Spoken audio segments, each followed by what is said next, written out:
So I think there's something that's super important when it comes to hair and makeup and the timeline of the day. Yes, you have to work with the photographer and the planners on getting that all down, but you need to have a realistic mindset on who you want ready when you're ready. Are you okay with having some bridesmaids getting done after you're in your dress, or do you want them all done for your big reveal?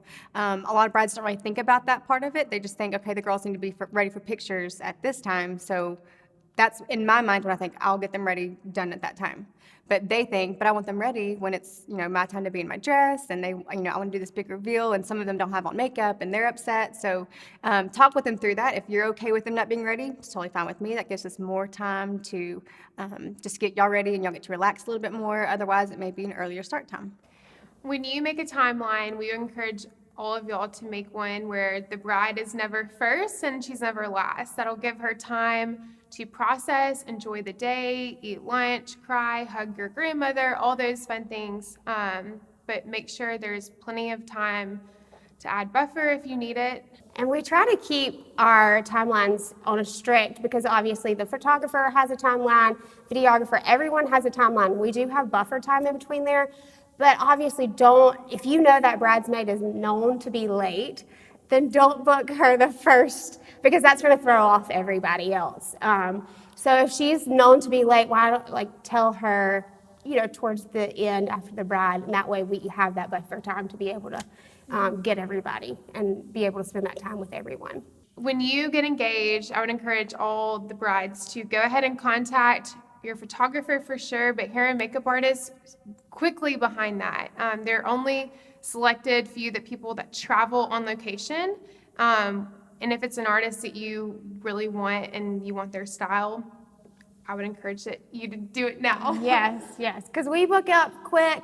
And, once you find the artist that you fell in love with, because, you have the girls who are stalking the hair and makeup artist before because they know they're about to get engaged. So once you fall in love with that vendor, you want that vendor, so you don't want to go to your second choice. So if you want your first choice, then book them as quick as possible. I think trials are very important with hair and makeup. I recommend doing trials. A lot of girls think maybe I can get away with it, but for me, it gives me a chance to know you, to understand your style. You may think that you want something that's really dramatic and out there, but when it gets down to it and you see that on you, you think, oh, maybe it is a little bit too much. And if it's the day of your wedding, there's not that much that we can do besides just kind of start over. So I think it's very important for you to do a trial. Let me just kind of talk through you with what I think colors would look good on you. I think, could you do a bigger gloss, or could you do something that's more matte? Especially with hairs. A lot of girls think that their hairstyles are going to be this elaborate updo, and then when they get it on, they feel like, a grandma. So it's very important for you to try it out, see what you like best, and that's what we're there for. That's what the trials are for. It's do one try, do two tries. You just figure it out until you can nail it down and know exactly what you want. I think a lot of moms are kind of timid to do a trial, and a lot of moms are very stuck in what they've always done for a very long time. So it's kind of intimidating to them to think of somebody else doing something out of the norm. So I think bring your mom with you if they can. Let them see how it would look, how I envision it, because it might be different than what you think.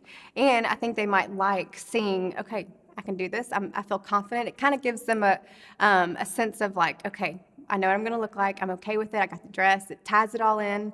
And it really gives them a confidence for the day of knowing they have no worries, nothing to worry about. They're going to love how they look. We love when you bring inspiration photos in, but I think most importantly, we want you to be yourself. And if you bring a picture in, just remember that that's inspiration. And I think a lot of brides struggle with it being more of an expectation, or they want to be that person. And we would encourage you to be yourselves. We think that's beautiful. So we love Pinterest, but with moderation.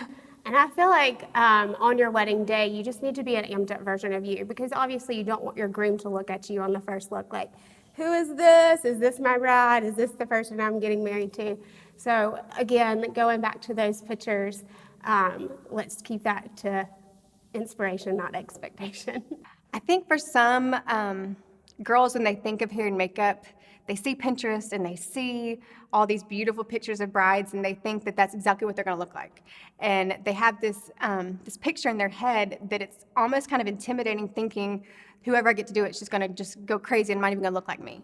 But we've studied our job. We know what we do. We know it looks good. I can look at you and know right off the bat how you do your normal makeup. Probably should tweak some things.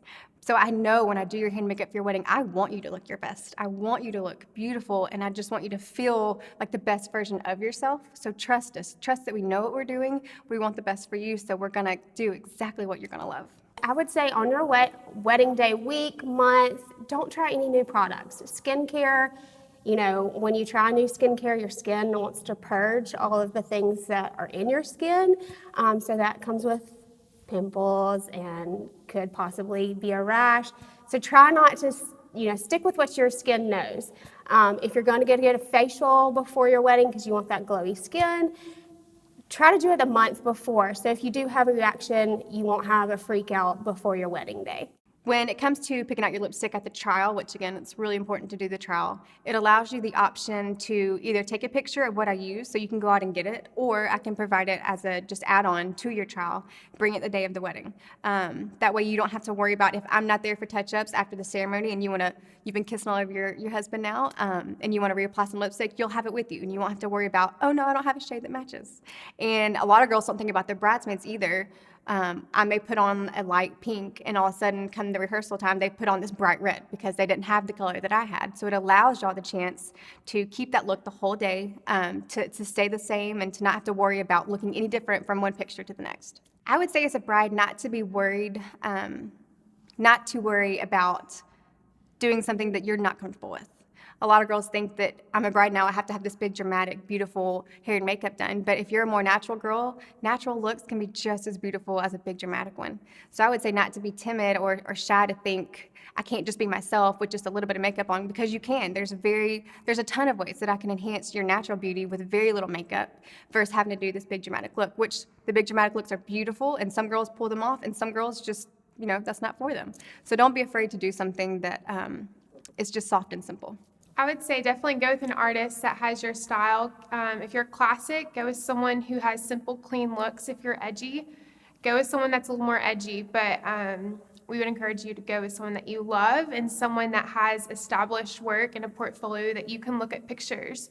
That way you can bring a picture in, they've already done the style, and then you can kind of go from there. I think one of my biggest joys as a hair and makeup artist is when the groom tells me she looks exactly how I pictured her to be. Meaning she doesn't look different. She doesn't look like a totally different person. It is very easy to transform somebody into a whole new person, pretty much, just with hair and makeup. But the best thing for me is when a groom says, it's exactly how I want her to look. So keep him in mind when you're considering your looks. Consider, does he like you as more natural, or is he okay when you play it up on date night? So I'll know that I can do a little bit more. But I think it's really important just to keep him in mind, because at the end of the day, it's you and your spouse that are getting married. We all love the sweet letters from groom, bridesmaids, from mother of the brides, mother of the grooms, and those sweet little gifts that you get on that day. I would just encourage, if you don't mind being on camera with makeup or without makeup, to try to do it before your makeup. Obviously, we can touch you up if you already have your makeup and hair done, but it would just be a little easier for you not to worry about if you're smudging your makeup, and then you can just get those emotions out. You can just let it go. Yeah. Let it go. It's much better. When you're getting ready, you always have those pretty robes or the collared shirts. I feel like you need to stick with the neutral colors, because if you're wearing like a bright pink, that's going to reflect on your skin, and it's going to be hard for the artist to match your skin tone. We have great lighting most of the time, outdoor lighting, but we try our best to look at the foundation on your skin. But when you have those bright colors and blues and greens, they look great in pictures, don't get me wrong. But when you're trying to match somebody's skin tone, then it gets a little difficult. And for hairstyles, we love button-down shirts. However, the collars ruin everything. So if you have an updo and you're wearing a collared shirt, most likely the updo is gonna start coming down. So we would encourage maybe like a wide neck tank top. That would prevent you continually having to ask for touch-ups before we can get even another client finished, which would also affect the timeline. So we just want to kind of maybe encourage you not to wear those giant, awesome collars. Or at least fold them down or something. Something. So for brides and bridesmaids, we love good posture, especially when you have those bouquets and in pictures. It looks everything looks so much better when you have your shoulders back, and in pictures just makes you look very elegant instead of slouching over. Trusting your vendors is the number one key. We're in the business. We know each other, so we can vibe off each other really easy. We do this every weekend, so asking them the questions that you don't know and trusting them to give you the right answers, I feel like is number one.